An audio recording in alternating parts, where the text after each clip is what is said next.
बिस्मिल्लाहिर्रहमानिर्रहीम। अस्सलाम वालेकुम नाज़रीन, आप यूट्यूब चैनल देख रहे हैं। मैं इमरान खान हूँ। मैं ट्रैवल कर रहा था, लेकिन बड़ी इंपॉर्टेंट खबरें हैं, मैं आपके साथ शेयर कर देता हूँ। मैं आपको चंद चीज़ें बड़ी क्लियर कर देता हूँ और ये मेरा एनालिसिस है और ये मैं इसके ऊपर बिल्कुल ऐसे ही बिलीव करता हूँ जैसे मैं अभी दिन के वक्त आपसे बात कर रहा हूँ। ये ना पाकिस्तान की एस्टेब्लिशमेंट इमरान खान को तोड़ने के चक्कर में या इमरान खान को नीचा दिखाने के चक्कर में या इमरान खान को ख़राब करने के चक्कर में पाकिस्तान की मिलिट्री एस्टेब्लिशमेंट जो है ये पाकिस्तान को नुकसान पहुंचा रही है। ये बात बिल्कुल एक हकीकत बन चुकी है। ये इमरान खान को ख़त्म शुद्ध करते करते खुदा ना खास्ता पाकिस्तान को ख़त्म शुद्ध करते जा रहे हैं। आप देखें, इमरान खान को मारने के चक्कर में इन्होंने पाकिस्तान को कहां से कहां पहुंचा दिया। आज आपके ज़र मुबादला के जो ज़खायर हैं उनके अंदर कर्जा पड़ा हुआ है। आपके पास बेचने के लिए कुछ नहीं बचा। अब आप अपनी ज़मीन खोद के सारी मादनियात बेचना चाह रहे हैं। कभी किसी को आप चूना बेच देते हैं, जनाब चूना लगा देते हैं कि हमारे पास तेल निकल आया। वो तो जब तेल निकलेगा तब निकलेगा ना। तेल के ज़खायर पाकिस्तान के अंदर है, ये हम 70 साल से सुन रहे हैं। हर दौर में हमने सुना कि पाकिस्तान में तेल के ज़खायर है, पाकिस्तान जानबूझकर नहीं निकालता। तो पाकिस्तान कब निकालेगा ये हमें पता नहीं था। पता चला जी पाकिस्तान नहीं निकालेगा, अमेरिका निकालेगा।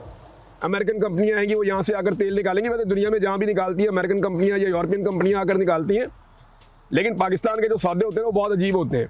यानी हमने जब IPPs के साथ सौदा किया तो बेड़ा ही गर्क सौदा किया। हमने उन्हें कहा जनाब आप बिजली बनाएं ना बनाएं, आपको हम बिल देंगे। ये हो सकता है? यानी कोई एक अनपढ़ तरीन आदमी होगा ना, जो कभी स्कूल में नहीं गया होगा, उसको भी आप कहेंगे ना यार एक सौदा कर लेते हैं, तूने पूरा साल मुझे 1 किलो आटे के रोज़ाना पैसे देने, क्योंकि तेरे घर में 1 किलो आटा पकता है। लेकिन जिस दिन तुम कहीं गाँव जाओगे, कहीं और जाओगे, खाना नहीं पकाओगे या चावल पकाओगे या कुछ और करोगे, उस दिन भी हम तुमसे 1 किलो आटे के पैसे लेंगे। वो आदमी जूता उतार के मारेगा कि भाई ये कौन सा मुआहदा मेरे साथ तुम कर रहे हो। अब ये इस किस्म के मुआहदे किए हुए हैं। पाकिस्तानी 1 यूनिट इस्तेमाल करते हैं, 3 यूनिट के पैसे देते हैं। और ये पाकिस्तान के साथ किसने किया? जरदारी और शरीफों के इकट्ठ ने। कुछ रेंटल पावर लेकर आ गए थे उस दौर में, जरदारी साहब के दौर में, और रही सही कसर जो है वो दबा के पूरी की है दोनों भाइयों ने। शहबाज शरीफ ने और नवाज शरीफ ने इतनी बिजली बनाई जो हम इस्तेमाल ही नहीं कर सकते। हमारी जो इस्तेमाल करने की कैपेसिटी है उससे दुगनी से ज़्यादा बिजली इन्होंने बनाई। फिर भी लोड शेडिंग करते हैं। फिर बिजली महंगी इतनी कर दी कि आम आदमी पहुँच से बाहर हो गई। और अब तो लोग खुदकुशियां कर रहे हैं बिजली के बिलों की वजह से। ये हकीकत है और ये खबरें आप रोजाना की बुनियादों पर सुनते हैं। इन्होंने इमरान खान को ख़त्म शुद्ध करने की ख्वाहिश में ना पाकिस्तान को खुदा न खास्ता ख़त्म शुद्ध करना शुरू कर दिया है। आधे पाकिस्तानी लगभग जो हैं वो गुर्बत की लकीर से नीचे जा रहे हैं। ये किसने किया? ये इन्होंने किया, मिलिट्री एस्टेब्लिशमेंट ने। और किसने किया? किसान बर्बाद कर दिया, मजदूर बर्बाद कर दिया, मेहनत कश को रोल के रख दिया, तनख्वाहदार तबके का जीना हराम कर दिया। छोटे ताजिर, आप किसी से भी बात कर लें, पाकिस्तान से रोजाना लोग मुझे मैसेज करते हैं कि सर कारोबार चल ही नहीं रहा।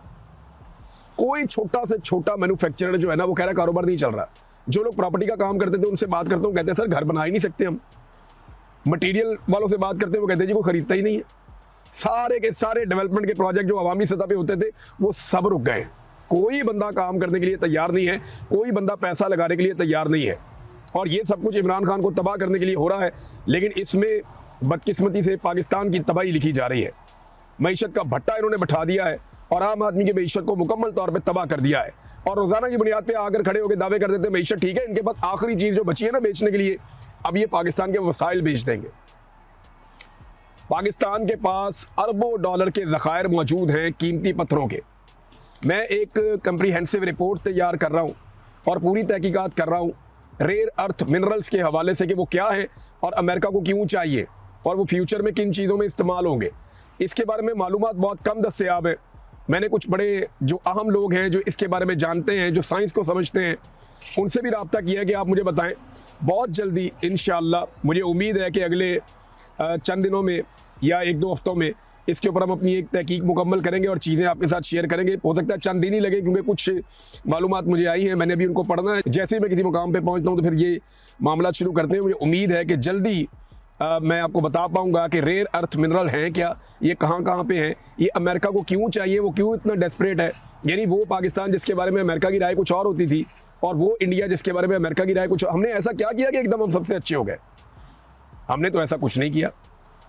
यानी पाकिस्तान ने अभी बहुत सारी चीज़ें जिनके सवालों के जवाब आएंगे आने वाले दिनों में। आप सिर्फ तमाशा देखें, मैं आपको बताता हूँ।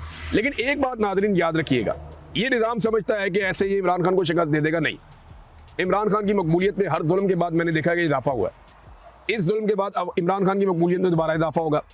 ये निज़ाम समझता है कि इस तरह की चीज़ें करके ये अवाम को कमज़ोर कर देगा, मायूस कर देगा। मैं पाकिस्तानी लोगों को पाकिस्तान की इस्टेब्लिशमेंट से शायद ज़्यादा जानता हूँ। मैं उनके साथ रोज़ाना उठता बैठता रहा हूँ। मैंने अपनी पूरी ज़िंदगी पाकिस्तानियों के बीच में, जंगलों के अंदर, शहरों के अंदर, देहात के अंदर लोगों से इंटरेक्शन करते हुए गुजारी है। और जितने लोग पाकिस्तानियों को जानते हैं वो ये जानते हैं कि ये कौम हार मानने वाली नहीं है। ये लोग इनका नाटका बंद कर देंगे, इनकी तबीयत साफ़ कर देंगे पाकिस्तान की इस्टेब्लिशमेंट की। जो ये चाहते हैं वो नहीं होना। ये जितनी मर्जी छलांगे मारें, ये जितनी मर्जी कोशिश करें, ये इमरान खान को तोड़ भी नहीं पाएंगे और ये पाकिस्तानी अवाम को भी तोड़ नहीं पाएंगे। पाकिस्तानी अवाम अपना फैसला खुद करेगी, ये नहीं कर पाएंगे। इनसे होना ही नहीं, ये वो कर ही नहीं सकते, इनकी कैपेसिटी नहीं है। ये जो एक नाअहली हो गई है, इससे इन्हें लगता है कि ये जो नाअहलियाँ हो रही हैं या ये जो सज़ाएँ हो रही हैं, इससे लगता है लोग मायूस हो जाएंगे। नहीं, और ये सिलसिला हमेशा ऐसे चलेगा नहीं। इससे पहले भी सियासतदानों को मारने की, दबाने की, उनका नाम ख़त्म करने की कोशिश की गई, लेकिन आज भी उनका नाम मौजूद है। लोग डिक्टेटर्स को भूल जाते हैं, सियासतदानों को नहीं भूलते। और ये मुल्क बनाया भी एक सियासतदान ने था, किसी डिक्टेटर ने नहीं बनाया था। और सियासतदान ही इस मुल्क को बचाएंगे। सिविलियंस को जब तक ये मुल्क नहीं दिया जाएगा, ये मुल्क आगे नहीं बढ़ेगा। तहरीक इंसाफ के रहनुमाओं और कारकुनों के रावलपिंडी की इंसदाद दहशतगर्दी की अदालत ने आला क़यादत के खिलाफ सियासी बुनियादों पर बड़ी तादाद में नाकाबिले ज़मानत वारंट गिरफ्तारी जारी कर दिए हैं। और ये 26 नवंबर के हवाले से हैं। यानी 9 मई को बंदे किसके मरे? पाकिस्तान तहरीक इंसाफ के मरे। और मुकदमे किन पे हुए? पाकिस्तान तहरीक इंसाफ पे हुए। और अब नाअहलियाँ किन की हो रही हैं? पाकिस्तान तहरीक इंसाफ की हो रही हैं। दोबारा इलेक्शन के अंदर कौन जीतेगा? तहरीक इंसाफ तो नहीं जीतेगी। जाली फार्म 47 जारी किए जाएंगे और उसके लिए लोग धड़ाधड़ पैसा लगा रहे हैं कि जनाब हमें बना दें MNA, हमें बना दें MPA। हमें बड़ा शौक है, बहुत सारे सरमायाकार इस खेल के अंदर उतर जाएंगे। आने वाले दिनों में आप तमाशा देखेंगे, आपको बड़ा मज़ा आएगा। पाकिस्तान का निज़ाम मज़ीद नंगा होगा। और अब जनाब बहुत सारे वारंट जारी कर दिए गए 26 नवंबर के हवाले से एहतजाज के बारे में। और मज़े की बात यह है कि 26 नवंबर को भी कत्लेआम पाकिस्तान तहरीक इंसाफ का हुआ था। जो बंदे गायब हुए वो पाकिस्तान तहरीक इंसाफ के हुए। जिन लोगों को गोलियां लगी वो पाकिस्तान तहरीक इंसाफ के लोग हैं। लेकिन एक भी मुकदमा वहाँ पे नहीं हुआ। जो एहतजाज करने वाले पुरअमन मुजाहिरीन थे, इससे पहले बहुत लोग आए हैं। इससे पहले बेशुमार लोग आते रहे। PMLN आती रही है, पीपल्स पार्टी आती रही है, जमात इस्लामी आती रही है, फजल रहमान साहब आते रहे। इमरान खान साहब के दौर में सारे आए हैं और इमरान खान साहब ने उनको बैठने दिया, आके एहतजाज करने दिया। ये तो दर्दे दे के वापस जाते रहे, तो इमरान खान साहब ने कुछ नहीं कहा। तो मामला ये है कि अब इस वक्त उस एहतजाज के नतीजे में शेख वक़ास अकरम, कमल शोज़ब, कर्नल रिटायर अजमल साबर, अलीमा खान, उमर अयूब और साबिक सदर पाकिस्तान आरफ अलवी साहब के भी मुकदमात नाकाबिले वारंट जारी कर दिए गए हैं। ये पाकिस्तान का निज़ाम एक एक करके अपने सारे कपड़े उतार रहा है। और वो शहीद अरशद शरीफ भाई ने कहा था ना कि बादशाह नंगा है, तो बादशाह वाकई नंगा है और क्या खूब नंगा है। अब हर तरफ से नंगा दिखाई दे रहा है और पाकिस्तानी कौम के सामने उसके कपड़े पड़े हुए हैं और बादशाह नंगा फिर रहा है और उसका नंगापन नज़र भी आ रहा है। लेकिन वो बज़िद है कि उसने ऐसे ही फिरना है और उसे कोई नंगा ना कहे। जो उसे नंगा कहेगा वो उसे नंगा करके मारेगा, या उसे अगवा कर लेगा, जबरी तौर पे लापता कर लेगा, या उसके साथ कोई और ज़्यादती की जाएगी, उसका कारोबार तबाह कर दिया जाएगा, या अल्टीमेटली उसको अपना देश छोड़कर भागना पड़ेगा। ये नाज़रीन सूरत हाल है। और इसी तरह थाना कराची कंपनी इस्लामाबाद के मुकदमा नंबर 1193 में इस्तदाद दहशतगर्दी अदालत रावलपिंडी ने भी नाकाबिले ज़मानत वारंट गिरफ्तारी जारी कर दिए हैं। और साबिक सदर पाकिस्तान आरफ अलवी, अलीमा खान, अली अमीन गंडापुर, उमर अयूब, शेख वक़ास, हामिद रज़ा, शिबली फराज, फैसल जावेद, शानदाना गुलजार, सलमान अकरम राजा, रऊफ़ हसन, मुराद सईद, असद कैसर, हमाद अज़हर, आतिफ खान, शुएब शाहीन और सेनेटर आज़म खान सवाती इसमें शामिल हैं। अच्छा, मुझे हैरत हो रही है, इसमें उस दिन तो बड़ा क्लेम किया था शेर अफजल मरवत साहब ने कि उन्होंने बड़ी कार्रवाई की और बड़ा काम किया है, तो इस्लामाबाद होने वाले मुकदमात में उनका नाम नहीं है अनफॉर्चुनेटली। देखिए, पाकिस्तान तहरीक इंसाफ से और इमरान खान से जो भी दूर हो जाता है ना, उसकी बचत हो जाती है। इन मुकदमात का हासिल उसूल ये है कि जो इमरान खान के साथ होगा उसके ऊपर जनाब मुकदमा होगा, जो इमरान खान के साथ खड़ा होगा उसके खिलाफ फैसला भी होगा, उसको दीवार से भी लगाया जाएगा, उसका कारोबार भी तबाह, उसकी ज़िंदगी भी तबाह, उसकी फैमिली लाइफ भी तबाह, और उसको हर लिहाज से ये रियासती इदारे कुचलेंगे।